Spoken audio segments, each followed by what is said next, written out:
Howdy everyone, I'm Sophie Bailey and this is the Edtech podcast. I hope you've all had great weeks, great weekends and you've totally binged on the Olympics. First off this week, the Edtech podcast tipped over 10,000 downloads and we're celebrating by having a launch party in October. I would love it if you can come, and if you can make it on the 12th of October, please register via Eventbrite by searching for the Edtech podcast launch party or see the link in the show notes. Teacher Toolkit, ICT evangelist, Ian Ashman, now the president of the Association of Colleges, Nesta, the Department for International Trade, UK Edu Weekly, the CEO and education lead of Here East, and the V&A Museum are among some of those signed up to date. The event is free, but if you're interested in supporting by putting some money behind the bar as a sponsor, please do get in contact at theedtechpodcast@gmail.com. For all you listeners around the world, I hope one day we can bring the party to you in the future, but for the meantime you can follow any news, updates and fun from the party at #EdTechPod. The launch party is also an opportunity for me to say thank you in person for all the wonderful support I've had along the way over the past 15 weeks. On that front, a big shout out to Education Technology magazine, who joined as partners of the podcast last week. You can visit edtechnology.co.uk to sign up for their free fortnightly e-newsletter for the latest news and innovations in EdTech. This week, the newsletter signposted to the EdTech podcast interview with the CEO of JISC. Another big thank you also to everyone who got back to me after listening in to the Department for International Trade webinar on the 10th of August.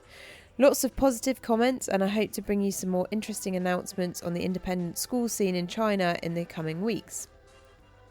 What else happened this week? Well, Nesta are looking for teachers to join them for an innovation workshop on the 31st of August and also on the 1st of September to discuss the current barriers between using tech in schools. If you're interested, the link is in the show notes, and expenses, Amazon vouchers, food and drink are on the table, I'm told.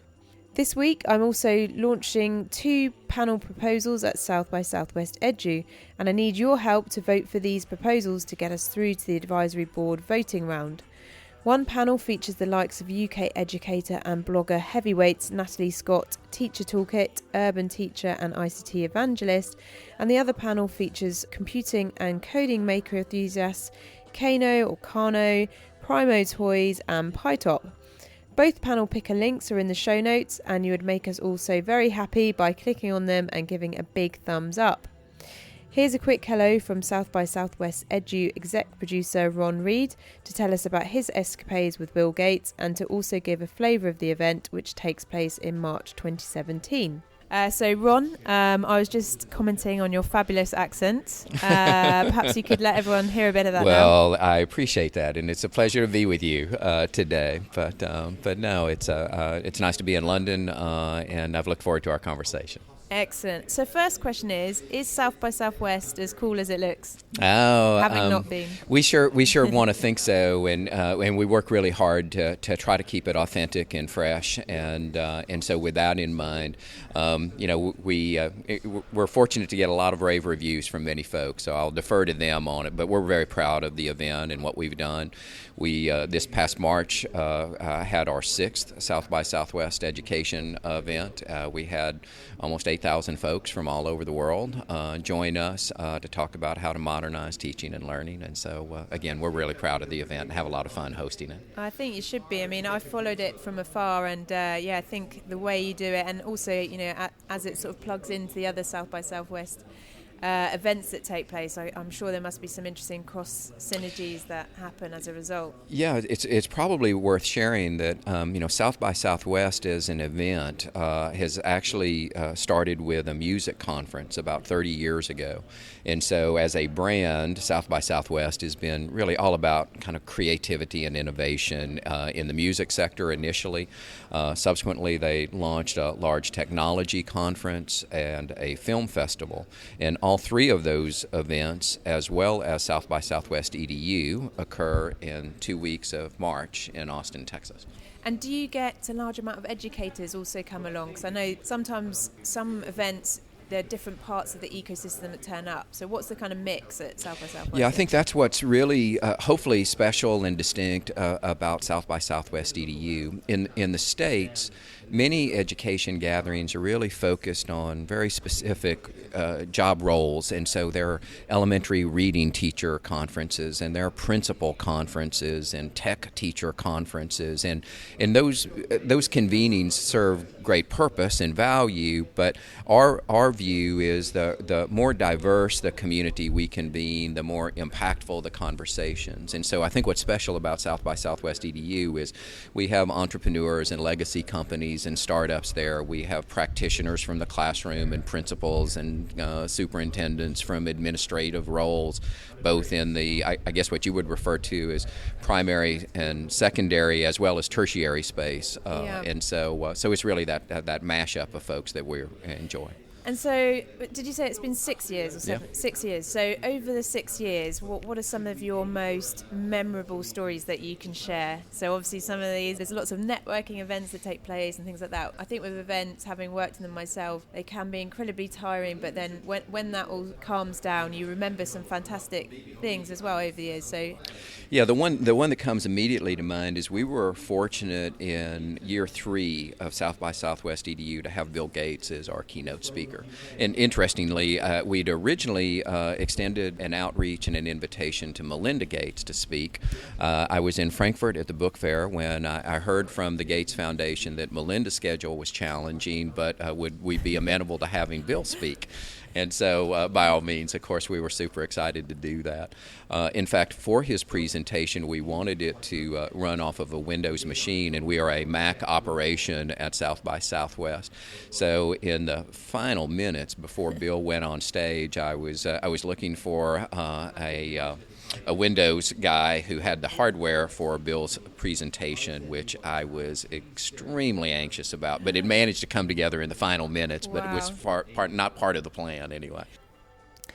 This episode was the last of many episodes recorded at Edtech X Europe. Now the team behind the event have just launched Edtech X Asia, and you can follow the early bird link in the show notes. This week, I'm in conversation with Class Tech Tips founder Monica Burns. Monica is a former public school teacher from New York City who now writes, speaks and helps train teachers around the world on placing the task before the app and promoting deeper learning with technology. The interview delves into using scannable technologies like VR, QR codes and augmented reality, but also talks about how Monica fell into the tech scene and her hopes and fears for open educational resources and content creation. You can check Monica out at Class Tech Tips on Twitter or classtechtips.com. And finally, it's time I made a confession. I am, like many of you, but unlike some of you, unable to code. Over the last few weeks, I have been musing on the idea of inviting you all to experiment on me by documenting my attempts to code through the various platforms out there. It would be a long and slow and painful process, but perhaps it will showcase some of the experiences of other parents, teachers and students and what lessons, if any, we can learn. If this sounds like an idea you like, hate or are otherwise indifferent to, let your thoughts be known via the Twitter poll in the next week. Have a great week, everyone.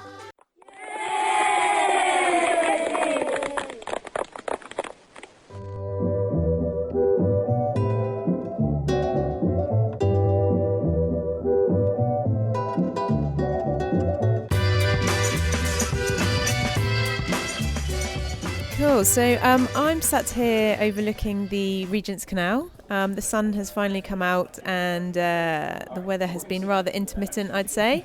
And I'm sat here at Edtech Europe with Monica Burns from classtechtips.com.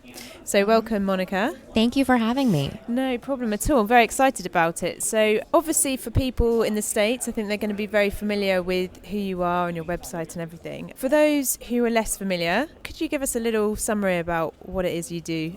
Definitely. I'm an Edtech and curriculum consultant based in New York. I'm a former New York City public school teacher with experience one-to-one in the classroom. And so Class Tech Tips started while I was teaching. After speaking at a few events and having people come up and ask for my website and where they could find more information on the things that I shared, I started a little over 4 years ago. And so that's really grown into beyond just free apps and iPads where I started to technology tools for all classrooms. And now I have the opportunity to work with teachers. So I travel to schools and host teacher trainings and workshops. And I have a book that came out earlier this year on scannable technology from Corwin Publishing. Okay, great. So I think I had a quick peek at that on your website. So was that VR and AR as well? Yeah, so it focuses on QR codes and augmented reality. Yeah. So really presenting a framework for deeper learning with scannable technology. The methods, the ACES framework I introduced is definitely applicable to other types.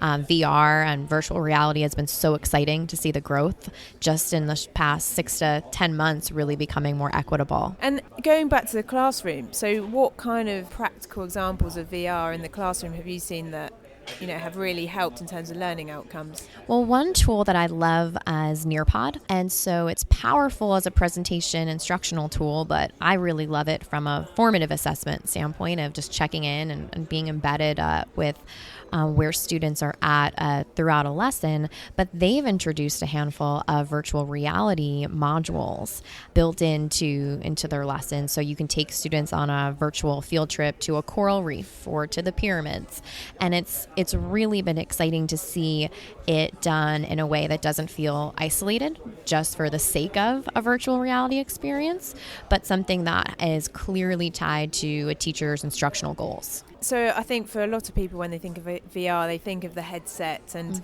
so in that case, is that a class of 30 kids with headsets on, or is it using their smartphone so it's a bit more accessible for a mass of students? That's a wonderful question, and I know I tried on an Oculus Rift a few years ago, and I said, wow, this is great, but how is this going to be something that you can translate into teaching and learning when schools don't have enough money for the devices they would like for every student to have?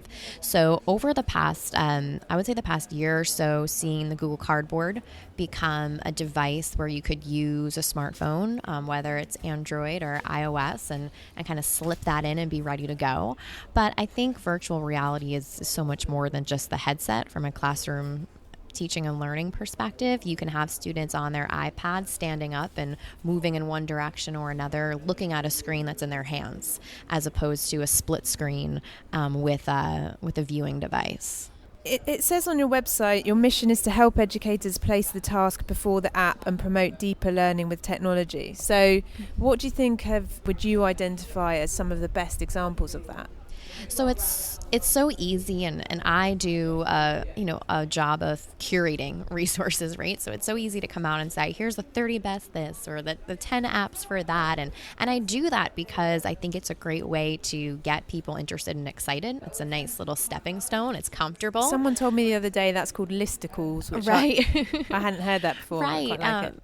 And it's one thing from that blogging perspective, right? It's the clickbait that people get excited about, the 5 ways to the make the best fill in the blank recipe. There'll definitely be a few 5 trends from Edtech Europe. Yeah. I might write one as well. Right. And I do it because I think it's a great way to organize information and get people excited about resources. But, we have to move further than that. So what I love are creation tools.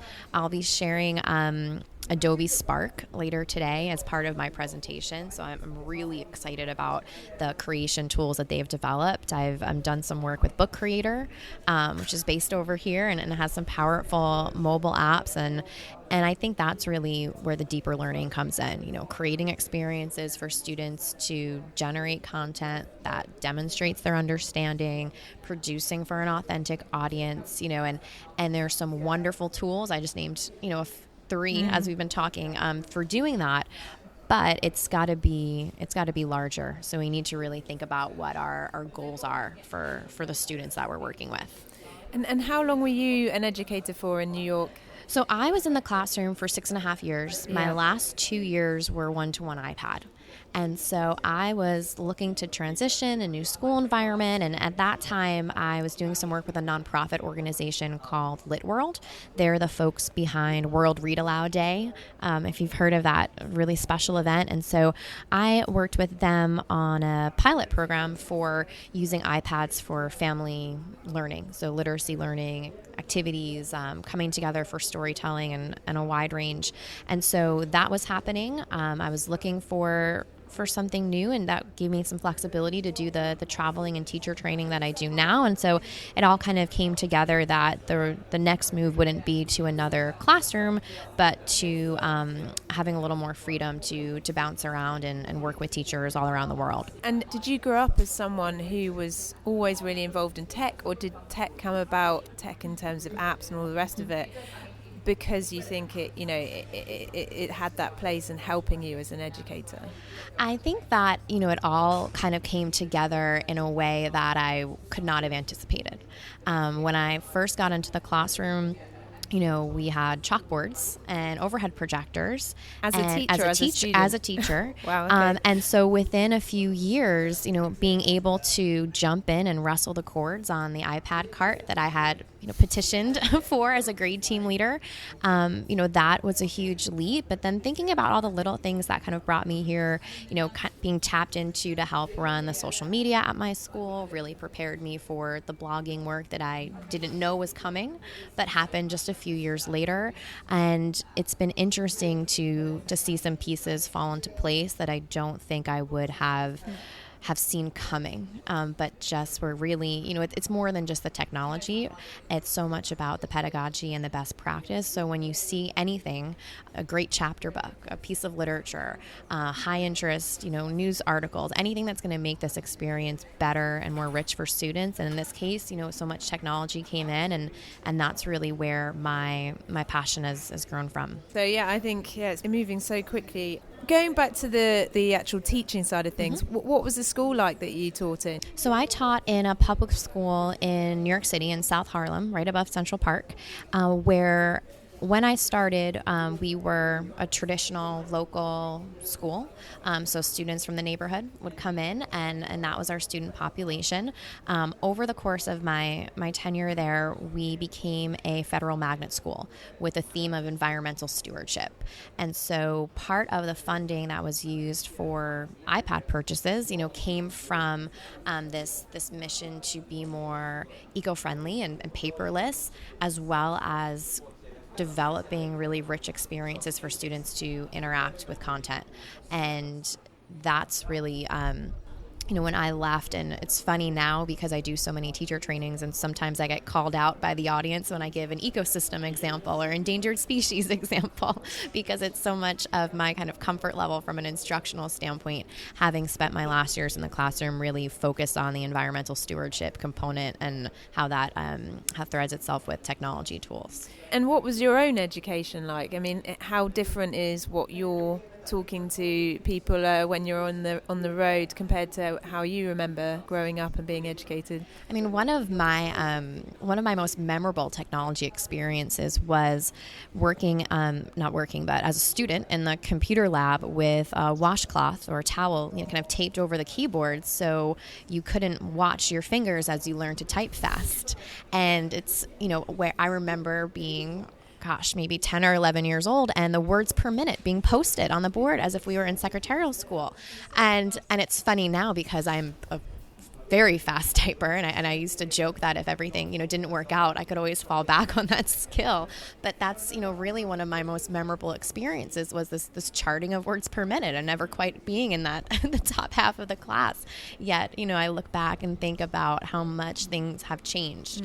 And I was very lucky to be part of an undergraduate degree program where, they had us in the schools from the first semester, every semester. So even if they weren't teaching us about using technology and that technology integration, we were seeing it start to happen in small ways before entering into the workforce. When you're looking at broad education in the US, are there particular things that you think are sort of top priorities in terms of education compared to perhaps some of the things that we have going on over here? Well, one of the big pushes and from that office this year has really been around open educational resources. And so that's been exciting. And to be honest, I thought it might move a little faster. The momentum really felt like it was there at the beginning of this year. And it's always interesting to see what kind of takes off and runs with it. I think there's some big partners that are involved in that space, some of which I can't really go into for reasons of with my own involvement in them. But we have ISTE in the States, the big technology conference in Denver at the end of this month. And, I have the privilege of speaking not only there, but at some of the booths with some of the folks on the expo floor. And I think it'll be exciting to feel that energy around OER again. I read about that last night. So basically, if I understand it correctly, it means that any initiative that has funding from the US government on education, by that fact, has to then be open source or be shareable with others. Is that correct? Yeah, and so the goal behind that, as I understand it, and what really stands out for me is this idea that teachers will have an open library of content. And whenever you have an open library of something, quality control can be an issue, especially if it's an overwhelming amount of quantity of content. So I really hope that, that becomes part of that what everyone's kind of looking for, and just organizing content that is great work to bring into the classroom, high quality. More work for you to kind of dig out the real gems. Yeah, as a curator of content, it's always something, I'm interested in, and kind of seeing what that communal rating system will look like on different platforms, how people are sharing, what that workflow is going to look like, what kind of search features. Is it just another kind of Google for lesson plans, or am I able to really download some quality iBooks that a teacher, in Maine has made with iBooks Author that I can now bring into my classroom and enrich the experience of my students? Going back to resources, so I was on your website last night and it's rather beautiful. So whoever's designed that, or if you've designed it, congratulations to them. Obviously, you've got your different resources on different areas. Which one of those resources is most popular? It's been interesting to see what people get excited about it. And for me, more so than, say, the clicks on a page, it's more the social media shares is my measurement. Yeah. And of course, those two things can be related. But I've really been excited to see how people are responding to creation tools as opposed to consumption tools, and what kind of things they are just looking to do on different devices. So, I mentioned some creation tools already, and I've seen some popularity with the web-based or the Chromebook-friendly ones that can be used on multiple devices. So really those things that are BYOD, bring your own device, or device agnostic have been generating a lot of excitement. And are there any other resources or websites or sort of curators who are doing something similar to you that you rate as well and you follow? Yeah, there's a handful of folks that I follow on Twitter. Even just looking at my Class Tech Tips Twitter handle, you'll see that there's some lists that I have. I'm an Apple Distinguished Educator, and anyone in that community is someone who I really value their opinion on different resources, especially someone who might be doing something different than what I'm doing in terms of working with different teachers. So if they're doing something really exciting with media literacy or journalism and in their high school class, that might not be the work that I'm doing with teachers.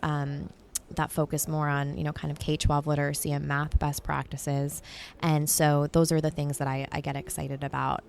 I've been a blogger for Edutopia, which is based in California, for a few years. And so that's another place where those authors, the bloggers that are on their site, are ones that I go to, both with a quick message as well as just kind of scanning their most recent contributions to the site. The event here today is, I suppose, more investor/startup focused than educator specific.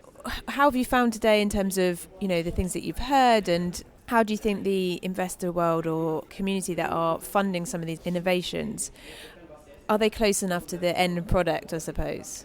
So, this morning I sat on a panel about disruptive innovation and what it looks like to, really think about what learning environments are stagnant, which ones are taking the model and shifting the way we think about traditional education. And so I think sometimes when we're kind of in our world here, and I spoke at South by last year, we feel the sense of urgency. We get really pumped up and excited, but then we have to step back and think about not slowing down as much as respecting the process that takes at different levels to really put change into action, and being respectful of that so that we can have the greatest impact. And it might feel like we are not moving away from our own visions, but we need to make sure that we are in line. I heard someone this morning talk about those, thinking about your relationship as a partnership, and really working in tandem is going to be a lot more effective than pushing out a solution to someone. Agree with that, and it does take that bit of patience. Okay, and then have you been to London before? I have, but it's my first time in a long time, so I've had a chance to play tourist the past few days. What have you been doing? So I kind of did the long walk around seeing Big Ben, and stopped in Harrods for breakfast yesterday. And so trying to get a play in the schedule for this evening before I head out tomorrow. So it's been a short trip, but I feel like I've covered a good amount of ground, and coming from New York, where I'm used to walking a few miles, right? Yeah. It's been a nice transition to look up and see something new. Excellent. Well, thank you so much, Monica, and pleasure to meet you. Yes, likewise. Thanks for listening, everyone. I hope you have a fantastic week, and don't forget to sign up to the launch party on Eventbrite. You can also rate and review on iTunes, where you can share the podcast to any friends that you think may enjoy, and see you next time. Bye.